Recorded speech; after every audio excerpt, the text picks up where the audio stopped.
Bienvenidos a Perspectiva TV, un espacio en el que analizaremos toda la estadística, toda la información y todo hecho económicos que impactan a las empresas del Ecuador y del mundo. El día de hoy vamos a analizar lo que está pasando con la crisis financiera en los Estados Unidos y en el mundo y los impactos en la dolarización en el Ecuador. Para ello hemos invitado al doctor Pablo Lucio Paredes, con quien conversaremos sobre este tema después de este corte.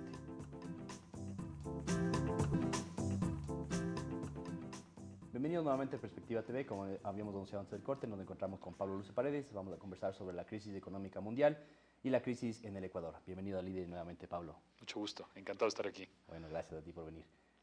Pablo, quisiéramos saber un poquito cuál es tu visión sobre la crisis mundial. Danos un recorderis rápido de lo que ha pasado en los últimos 6 meses, digamos, desde que explotó este tema. Ya sé a dónde vamos. Mira, el tema fundamental que uno debe tener en la cabeza es que lo que ha sucedido es que una pirámide monetaria enorme en la que estaba viviendo la economía mundial se explotó y se redujo a una pirámide monetaria mucho más pequeña. ¿Sí? Y entonces toda la economía mundial ahora tiene que caber en una pirámide mucho más pequeña. Ese es el tema fundamental. ¿Sí?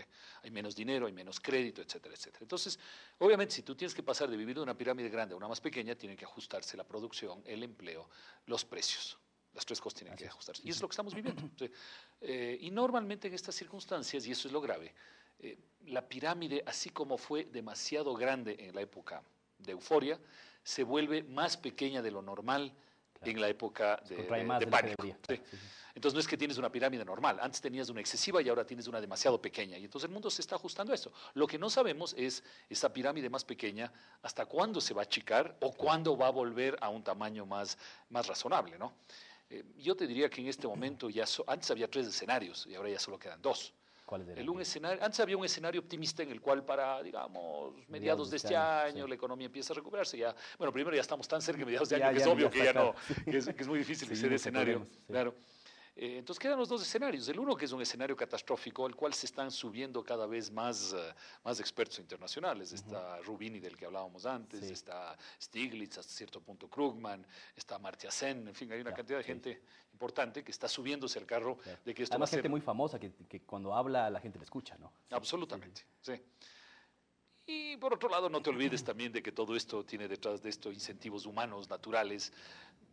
Probablemente hay gente que como estrategia personal también se sube al carro del mayor pesimismo, porque de pronto eso te puede dar réditos también de orden personal. La verdad es así. Seminarios, alguna cosa así. Claro, todos actuamos con incentivos de esa naturaleza, es lógico.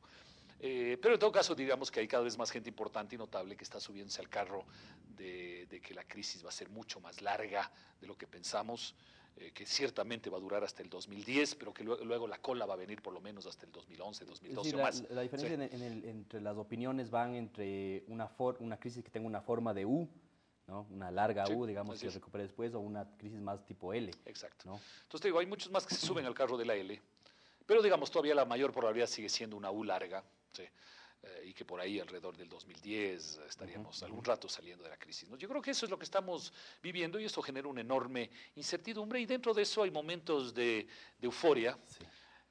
Ahora mismo, tú me decías, la bolsa hoy subió por encima de los 7.000, ¿no? A recuperarse, el Dow Jones encima de 7.000, pero claro, es la típica situación donde estabas casi moribundo y ahora estás un poquito menos, entonces estás contento porque estás un poco menos. Claro. Pero en realidad, mira, la última caída fuerte de la bolsa fue el 24 de noviembre del año pasado, el Dow Jones llegó a 7.500. Luego de ahí, con altos y bajos, fue subiendo, ¿no? Y llegó hasta 9.000 y pico, y la gente decía, mira, que vuelva a 7.500, no, eso no se va a dar, ya pasamos lo peor, ¿no? Entonces volverá a 8.000, 8.500, pero a 7.500 no, y la semana pasada pues estuvo en 6.500, ¿sí? Y entonces ahora también agarra ciertos momentos de euforia.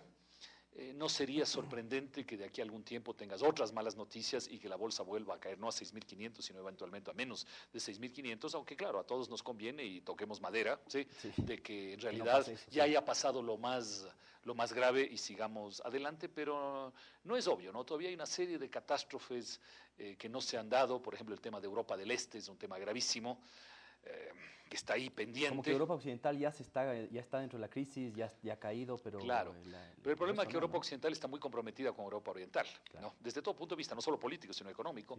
Entonces, si Europa Oriental cae, caen bancos en Italia, en Austria, en Suecia, en Bélgica, etcétera, y entonces te vuelve otra vez a rebotar la crisis, te vuelve a rebotar la crisis. Entonces ese es, por ejemplo, un tema que todavía no ha pasado. Algún tema que comentamos hace meses, que fue el de las tarjetas de crédito, ese tema tampoco ha pasado, todavía no ha pasado todavía, y quizás tenga que pasar.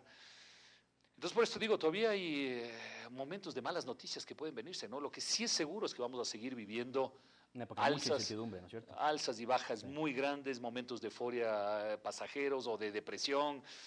Va a ser complicado todo esto. Y el Ecuador, mira, tú ves el precio del petróleo la semana pasada, hace pocos días estuvo en 46, el mundial me refiero, no el ecuatoriano. WTI, ¿no? Estuvo en 46, estos días ya bajó a 40 y poco. Algunos dicen que puede subir a 50, pero también puede mañana estar otra vez en 30, y siempre habrá explicaciones, porque en un mundo de tanta incertidumbre, lo que siempre hay son explicaciones, ¿no? Claro. Que es lo que siempre la gente nos critica a los economistas, ¿no? De que siempre encontramos explicaciones después para cualquier cosa, claro, ¿no? Claro. Es la verdad. ¿Y tú te inclinas más por algo que puede irse pareciendo a una crisis de los años 30? Porque hay gente que comienza ya a mencionar este tema, ¿no? ¿Cuáles son las similitudes o diferencias con esa catástrofe mundial? La similitud es que el origen es el mismo. Es decir, excesos monetarios, excesos financieros, excesos bursátiles, mala regulación en ciertos momentos. Sí, todo eso son relativamente parecidas. La burbuja estalla, es relativamente parecido, pero hay que estar conscientes que estamos todavía lejos de, y ojalá nos lleguemos, estamos bien lejos de eso, ¿no? Recordemos que el desempleo en los Estados Unidos subió al 25% en esa época, ahora está en 9, en 8 y pico. Dicen que va a llegar a 10, no, pero bueno, el otro fue 25. ¿Sí? Entonces, la caída de la bolsa fue peor aún que en esta época, en fin. Entonces yo te diría que... ¿El mundo estaba más interconectado en esa época o menos que ahora? ¿Cómo bueno, el mundo estaba menos interconectado de cierta manera, pero más interconectado en otros aspectos. Es decir, la inversión, por ejemplo, fluía muchísimo entre los países. Más desde en esa época que en el Ecuador se construye el ferrocarril con una emisión de bonos en el mercado inglés, ¿no? Entonces había muchísima inversión que fluía, proporcionalmente tal vez menos, pero sí había una gran apertura en el mundo. Y uno de los grandes problemas de la crisis fue justamente que los países se cerraron unos a otros, cada uno por defenderse, y eso profundizó aún más la crisis. Entonces yo diría que, mira, uno siempre puede decir... sí, esto va a ser como el año 30, y si de repente uno le pega, entonces dice que bueno, le pegó y le anticipó. ¿No? Sí. Yo creo que hay que ser correctos de que el origen es el mismo, pero todavía falta mucho camino por recorrer para que realmente sea algo parecido a lo de esa época. Incluso los mecanismos que los gobiernos están utilizando son diferentes, ¿no? En esa época se estaba en un relativo patrón oro, a pesar de que uno de los problemas fue que no había justamente el patrón oro, pero bueno, había un relativo patrón oro, es decir, un fuerte control monetario.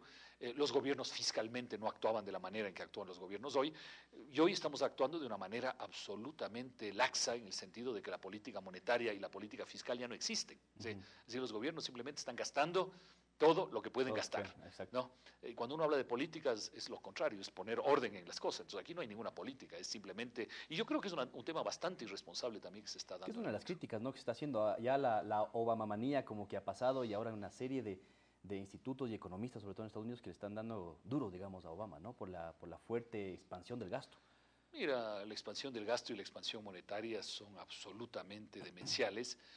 Pero se ha decidido para evitar justamente los años 30, y recuerda que Ben Bernanke, el presidente de la Reserva, es especialista justamente en la depresión del año 30 en particular.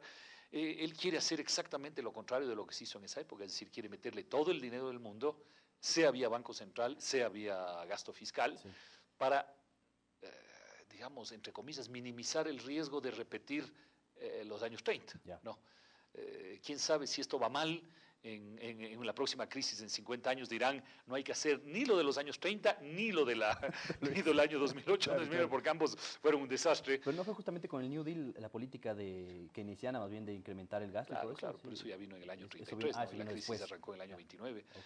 Entonces, te digo, es complejo, ¿no? Además, si tú ves incluso la gente que estudia este tema todos los días, que nosotros no podemos hacerlo porque tenemos que dedicarnos a otras cosas, hay muchas interpretaciones, ¿no? Uno te dicen que es el gasto público el que sacó a la economía, otros te dicen que es el retorno al patrón oro que se dio en esa época, en el año 33, la Guerra Mundial, en fin, hay serie factores, entonces hay interpretaciones muy diversas, pero en todo caso, lo que sí es cierto es que hoy lo que han decidido es meterle toda la plata del mundo hasta que la economía reaccione, ¿no? A ver qué pasa. En eso están.